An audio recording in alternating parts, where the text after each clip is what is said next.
देखिए, ऐसा है कि हमारी भजन लाल जी की सरकार है, उनका स्पष्ट मंशा है और हमारा उद्देश्य भी है, उसी पर हम काम कर रहे हैं कि हमारे किसान भाइयों को अंतिम छोर पे खेत वालों को पानी मिले, तो हमारा नहरी तंत्र है वो मजबूत हो, सुदृढ़ हो।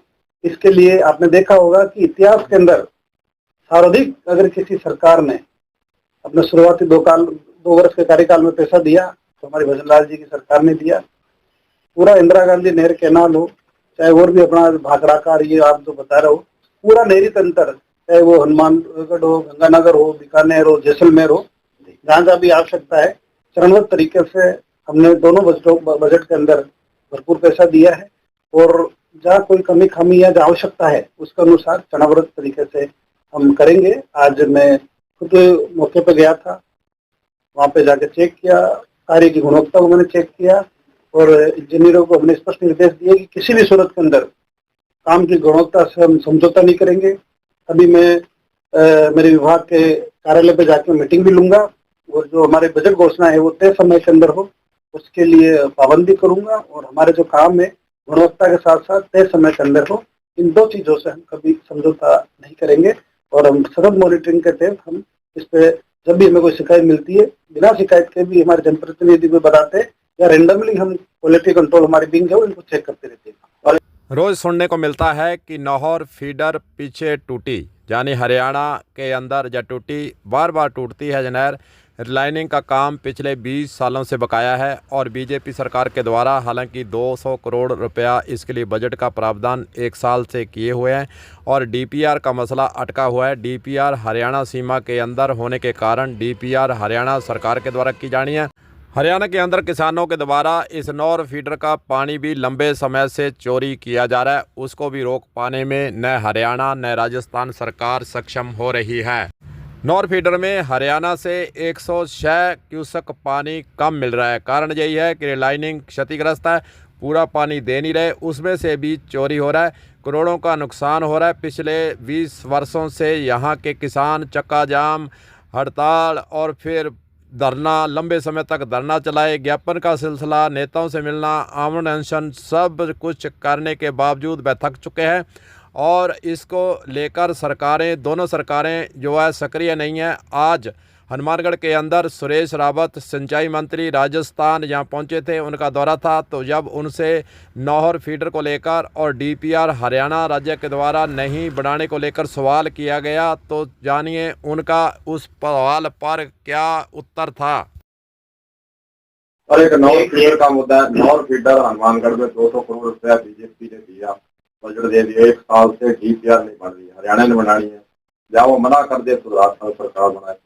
और हरियाणा बीजेपी सरकार है, आप बीजेपी सरकार क्यों नहीं बढ़ रही, क्या प्रयास रहेंगे आपके? देखिए, निश्चित रूप से हम हरियाणा से और पंजाब से लगातार संपर्क में है। जो हरियाणा के इशू है वो हम हरियाणा के साथ बात कर रहे हैं, पंजाब के इशू हम पंजाब से बात कर रहे हैं और जल्दी इसके अंदर हम आगे बढ़ेंगे और जो हम घोषणा करते हैं उस पर अमली जाना भी कराते हैं और जल्दी इस पर हम आगे बढ़ेंगे। तो निश्चित रूप से ये समस्या बहुत पुरानी है और आसपास सेम की समस्या से लोगों को काफी समस्या होती है। इसका कोई टेक्निकल समाधान निकले, इसके लिए हम काम कर रहे हैं। इसके अंदर भी मैंने कुछ तकनीकी एक्सपर्ट्स, कुछ बाहर के विशेषज्ञ बुलाए थे ताकि इस पानी को कैसे ट्रीट करके हम इसका उच्चतम और शुद्धतम उपयोग कर सके। हम इस पे टेक्निकली काम कर रहे हैं, वो इस समस्या का समाधान भी हम करेंगे। रिवर फ्रंट की जो बात है वो हमारे बजट घोषणा है, जिस विभाग की जो है माननीय मुख्यमंत्री जी अपने स्तर पर कर रहे हैं, हमारे विभाग के अलग अलग जो मंत्री जिन विभाग का काम है वो भी कर रहे हैं। देखिए, निश्चित रूप से ये मांग काफी लंबे समय से हमारे पास आ रही है। आज भी जब मौके पर गया था तो किसान मुझे मिले थे, तो निश्चित रूप से मैं उचित स्थान पे माननीय मुख्यमंत्री जी के संज्ञान में लाके और जल्दी इस पे किसानों को जितनी राहत दे सकते हैं देने का प्रयास करेंगे। पहले भी हमने किसानों को अनुदान के रूप में सहायता दी है, इनमें भविष्य के अंदर भी अब उस स्तर पे बात करके इस पे जो भी निर्णय होगा लोग नहरी वृक्ष जो बनाए गए हैं सरकार ने कुछ सोच के बनाया, लेकिन वो सही काम नहीं कर रहे। जैसे नहरों की सफाई है उनके जिम्मे है, कोई टूट फूट है उनके जिम्मे है, इसके लिए क्या प्रयास होंगे? नहरी वृक्षों कैसे सक्रिय किए जाए जो नहरों के अंदर साफ सफाई नहीं हो रही है?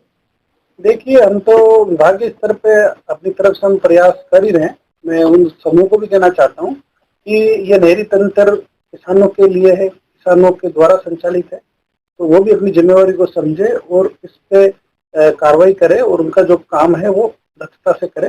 विभागीय स्तर पे हमसे कोई मदद चाहिए तो हम करने को तैयार। देखिए, आपके माध्यम से मेरे संज्ञान में आया है, एक बार इस मामले को मैं दिखाऊंगा। हमारी सरकार के अंदर किसी भी प्रकार का कोई भी भ्रष्टाचार हम किसी भी सूरत में बर्दाश्त नहीं करते। अगर किसी ने कुछ गलती की है तो उसको हर हाल में सजा मिलके रहेगी। और जहाँ तक कांग्रेस सरकार के कार्यकाल की बात है तो निश्चित रूप से मैं एक बार उसको दिखवा के उस पर मैं कार्रवाई करूँगा। हालांकि सिंचाई मंत्री के द्वारा हनुमानगढ़ में जवाब यह दिया गया है कि नौर फीडर को लेकर सरकार से बात करेंगे, हरियाणा से बात करेंगे। देखते हैं, सिंचाई मंत्री के सामने यह मुद्दा कलम न्यूज के द्वारा जरूर उठा दिया गया है।